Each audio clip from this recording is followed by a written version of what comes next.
அனைவருக்கும் வணக்கம். டிஆர்பி தேர்வர்களுக்கு, அதாவது எஸ்ஜிடி, பிடிபிஆர்டி தேர்வர்களுக்கான அப்டேட் தான் இந்த வீடியோவில் சொல்ல போகிறேன்.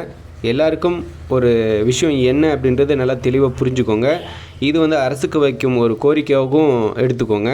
ஸோ என்ன விஷயம் அப்படின்னாக்கா, ஒரு தேர்வு, அந்த ஒரு தேர்வில் எடுக்கக்கூடிய மதிப்பெண்களை அடிப்படையாக வைத்து மட்டுமே மருத்துவ படிப்பையோ அல்லது என்ஜினியரிங் படிப்பையோ அவர்கள் தகுதியானவர் என்று அந்த இதில் சொல்லியிருக்கக்கூடியது. அந்த நீட் மற்றும் ஜேஇஇ தேர்வுகளில் அந்த தொடர்ந்து குளறுபடிகள் நடக்குது. அதனால் இந்த ஒரு தேர்வில் எடுக்கக்கூடிய மதிப்பெண்களை மட்டுமே வைத்து அவங்களுக்கு சீட்டு வழங்குவது, அவங்க மருத்துவராக தகுதி அப்படின்னு சொல்கிறது சரியாக இருக்காது அப்படின்னு சொல்லி மத்திய அரசு முடிவு பண்ணியிருக்காங்க. அதுக்கு என்ன பண்ணியிருக்காங்க அப்படின்னாக்கா, பொது தேர்வு மதிப்பெண்களையும் 50% எடுக்க போகிறாங்க. அதாவது +2 எடுக்கக்கூடிய மார்க்கு தான் அவங்க சொல்கிறாங்க. +2 எடுக்கக்கூடிய மார்க் 50%, நீட்டில் எடுக்கக்கூடிய மார்க் 50% ஆக இருக்கும். இல்லைனாக்கா 2 ஆப்ஷன் தான். ஒன்று, +2 எடுக்கக்கூடிய மார்க்கு முக்கியம், அதுக்கு ஒரு 50%. அதே மாதிரி நீங்கள் நீட்டில் எடுக்கக்கூடிய மார்க், அதுக்கு ஒரு 50%. இதில் ஆவரேஜாக உங்களுக்கு டோட்டல் எவ்வளோ வருதோ இதில் ரேங்க் மாதிரி பண்ணி, ரெண்டுத்துலேயும் இதில் டோட்டல் ஸ்கோரில் ரேங்க் மாதிரி பண்ணி அதில் யாராவது கிடைக்குதோ அந்த மாதிரி அந்த அடிப்படையில் போட வாய்ப்பு இருக்குது. இல்லை அப்படின்னாக்கா, நீட்டை ஒரு தகுதி தேர்வாக மட்டுமே கொண்டு நீங்கள் இந்த அளவுக்கு இந்த மார்க் எடுத்திருந்தால் நீட் நீங்கள் பாஸ், ஓகேவா? மற்றபடிக்கு இந்த பாஸ் ஆன நீட் பாஸ் ஆகிருக்கணும், ப்ளஸ் உங்களுடைய பொது தேர்வு மதிப்பெண்கள், இதை மட்டும் பேஸ் பண்ணி உங்களுக்கு சீட்டு வழங்குவாங்க. அந்த மாதிரி ஒரு விஷயம் கொண்டு வர போகிறாங்க இதில். ஸோ இதுக்கும் ஆசிரியர் இந்த டிஆர்பிக்கு என்ன பிரச்சனை இருக்குது, இதுக்கு என்ன சம்மந்தம்னு நீங்கள் கேட்கலாம். இப்போ நியமன தேர்வு விவகாரத்தை பற்றி தான் சொல்ல போகிறேன். பலமுறை நான் இதை பற்றி தெளிவாக சொல்லியிருக்கேன். உங்களுடைய கோரிக்கையும் இதுவாகத்தான் இருக்க வேண்டும். ஏன்னாக்க நீங்கள் அதாவது ஆசிரியர் பயிற்சியில் படிக்கக்கூடிய தேர்வு இங்கே கேள்விக்குறியாகிறது. அதுக்கான மதிப்பு கிடையாது. டிகிரியில் எடுக்கக்கூடிய மார்க்குக்கு இங்கே வேல்யூ கிடையாது.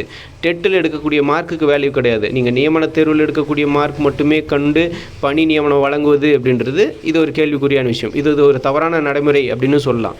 ஏன்னாக்க மீண்டும் மீண்டும் ஒருத்தருடைய தகுதியை நான் சோதிச்சுட்டே இருப்பேன் அப்படின்றது ரொம்ப தவறான விஷயம்.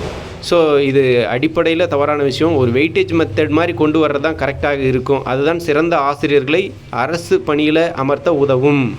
அவங்க டிகிரியில் எடுத்துருக்கக்கூடிய மார்க்கு, ப்ளஸ் டெட்டில் எடுத்துருக்கக்கூடிய மார்க்கு, ஆசிரியர் பயிற்சியில் எடுத்துருக்கக்கூடிய மார்க்கு, இந்த மதிப்பெண்கள் எல்லாத்தையும் ஒன்றாக சேர்த்து இந்த மார்க்கின் அடிப்படையில் கொடுக்கக்கூடியவங்க தான் ஒரு தகுதியான ஆசிரியராக இருப்பாங்க. ஒரே அந்த நியமன தேர்வை மட்டுமே அடிப்படையாக கொண்டு வழங்குவது அப்படின்றது ஒரு கரெக்டாக இருக்காது.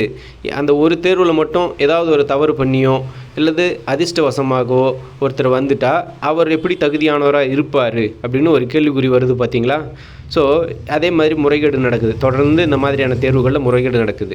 ஸோ அப்படி பார்க்கும்போது ஒரு தவறான நபர் ஆனவர் ஏதோ ஒரு தேர்வில் முறைகேடு பண்ணி வரலாம். ஆனால் எல்லா தேர்வுலையும் 10th முறைகேடு பண்ணார், 12th முறைகேடு பண்ணார், டிகிரியில் முறைகேடு பண்ணார், இதுலேயும் முறைகேடு பண்ணார். இப்படி எல்லாத்துலேயும் முறைகேடு செய்து அவர் ஒரு படிப்பில் சேருவாரா, ஒரு வேலையில் சேருவாரா அப்படின்னு ஒரு கேள்வி இருக்குது, பார்த்தீங்களா? அது பாசிபிலிட்டிஸ் கிடையாது.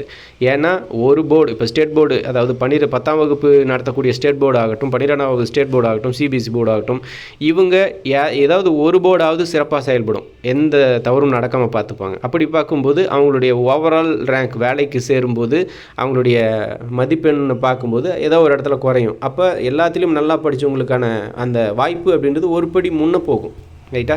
ஸோ இதைத்தான் நான் சொல்கிறேன். ஸோ இதுதான் சரியான நடைமுறையாக இருக்கும் அப்படின்றது என்னுடைய கருத்து. ஸோ மேலும் இன்னொரு தேர்வுன்னு போகிறது அது கரெக்டான மெத்தட் இல்லை அப்படின்னு நான் நினைக்கிறேன். ஸோ இது சம்மந்தப்பட்ட உங்களுடைய கருத்துக்களை மறக்காமல் கமெண்ட்டில் சொல்லுங்கள். தமிழக அரசும் என்ன முடிவு எடுக்க போகிறாங்க அப்படின்றத பொறுத்திருந்தான் பார்க்க வேண்டும். நன்றி.